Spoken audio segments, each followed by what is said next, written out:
Hi everyone, it's Cole Braithwaite, your commercial real estate investment sales expert. I specialize in investment sales of commercial property throughout the GTA and Golden Horseshoe area. And coming today with a video that I've put together, really taking you behind the scenes of what we do when working with clients on analyzing whether they should hold or sell their investment property. Now, this stems from a common question that I get from a lot of my clients is that, hey Cole, I'd love to sell my property, but what would I do with the money when I do sell? Or I don't feel in today's market I can replace my investment returns or cash flow with anything that's available in today's market. So what I'm going to do is take you through the analysis of how we determine whether that decision is to hold or that maybe the best decision is to sell your property and take advantage of the market. So let's jump into that video, and I'm going to take you through some of the process and what we do to figure that out. Let's jump into the analysis here and through the Excel spreadsheet. What I've called it is should you sell, a sell versus hold analysis. This is what we take our clients through in terms of analyzing whether they should hold or they should sell their current property. A lot of the information you're going to are going to be that needed to make these determination is going to come from your accountant or your tax specialist. I'll include my disclaimer now that no, I am not a tax specialist or an accountant, and this information is here just for discussion purposes and shouldn't be relied on for any investment decisions. But what I've done here is taken a sample, an example here of an individual that has acquired a property, and we're going to determine whether selling or holding it for the long term is a better play. So we're assuming here with this individual that they acquired the property on an original basis for $3 million. We're saying that they purchased it 6 years ago in 2014 and are currently generating a net operating income of $200,000.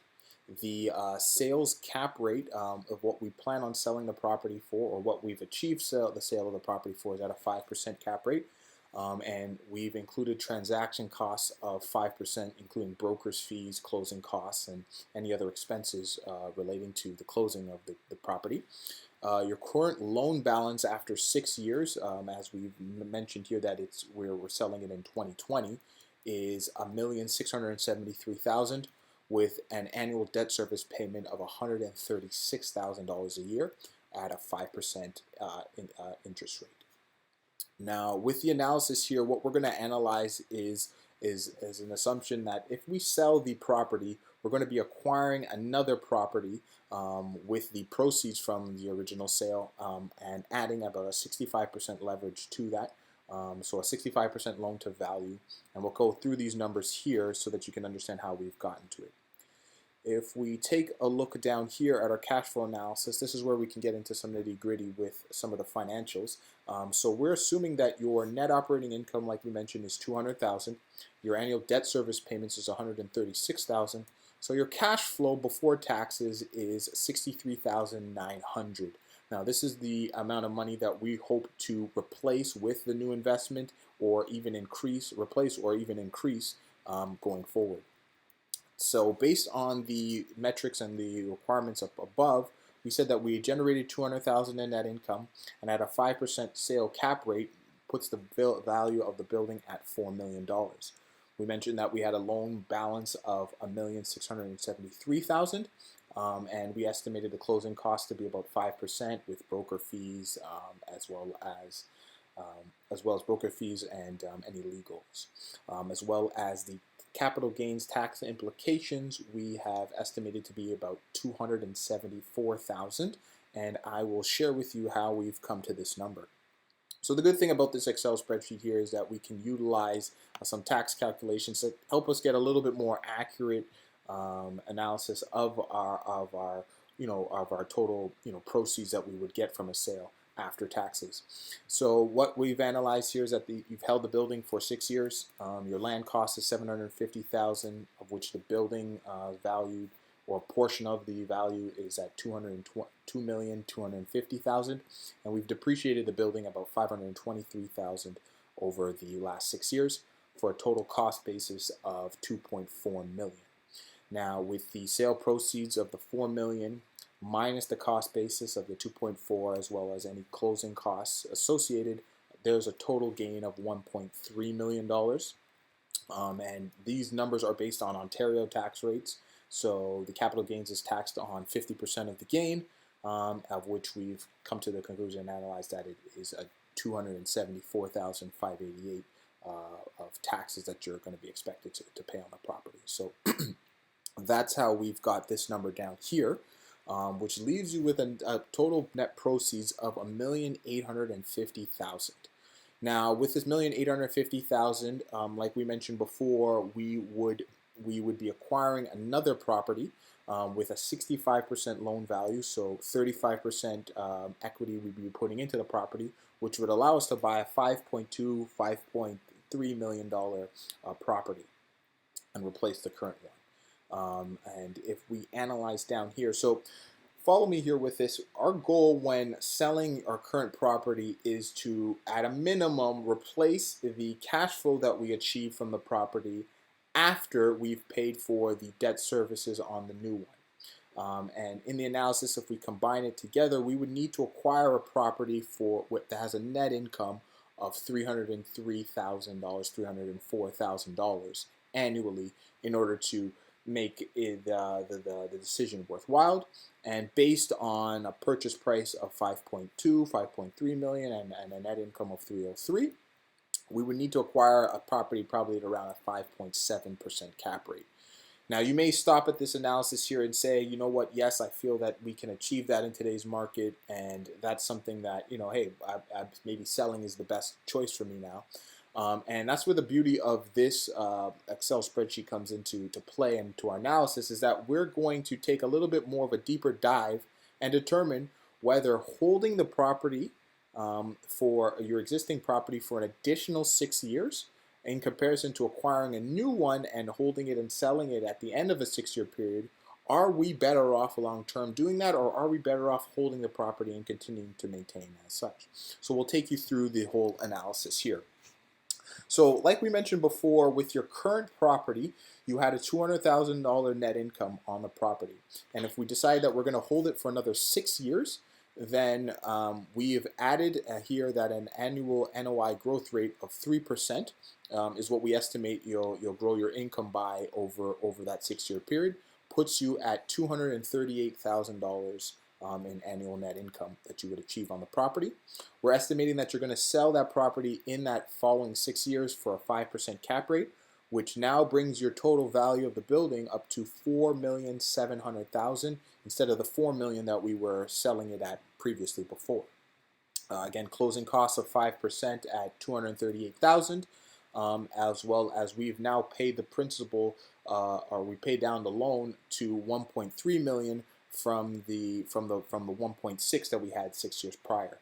So our total liquidation proceeds before taxes are $3,234,000.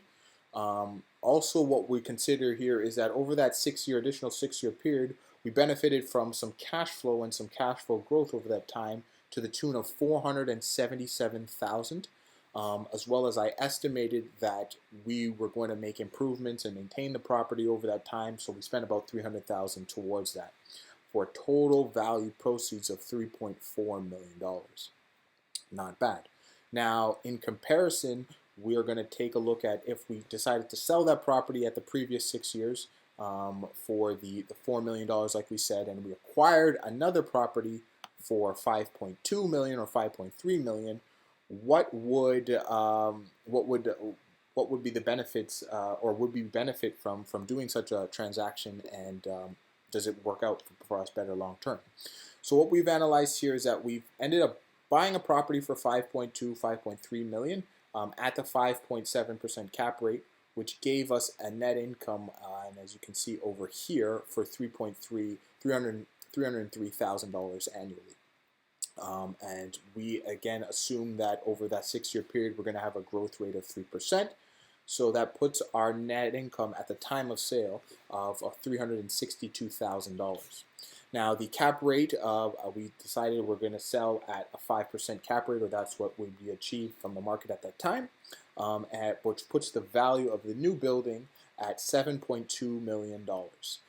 We had closing costs of $362,000, of which we've paid down our principal on our loan, or our balance of our loan is $2,951,000. which leaves us with a liquid proceeds from the sale of that at $3,942,000. Now, over that period, again, like mentioned, we've benefited from some increased cash flow, and the cumulative cash flow is $525,000, of which I also estimated an additional $300,000 we put into improvements when managing the building going forward, and maybe we made some improvements to the parking lot, or we did some roof improvements, which gives us a total proceeds from a sale of the new investment at $4.1 million. Now, what's interesting here is that we'll take a look at the difference between the two, and there's a positive $750,000 we get from selling our current property, acquiring a new one, and benefiting from the cash flow and the appreciation in value from a larger asset, better than if we kept our property for an additional 6 years at the status quo. A lot of the time, sometimes with his investment, we can see that it may not make sense to sell, but in this case, there is a substantial benefit to you selling, as there's a wealth accumulation of $750,000.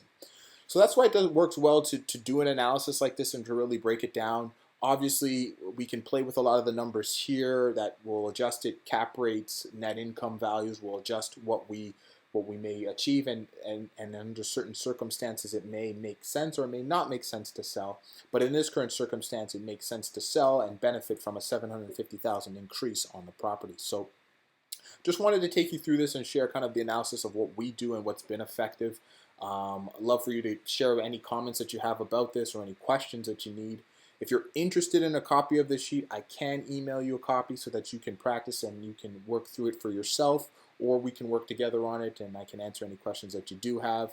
Or I'd love to hear from you as to what you do in terms of analyzing whether you should hold or sell your property for the long term, and what you do to make those decisions, and we can learn from each other so that we can better enhance our services going forward, for sure. So if you have any questions, you can let me know, but just wanted to share this, and look forward to being in touch.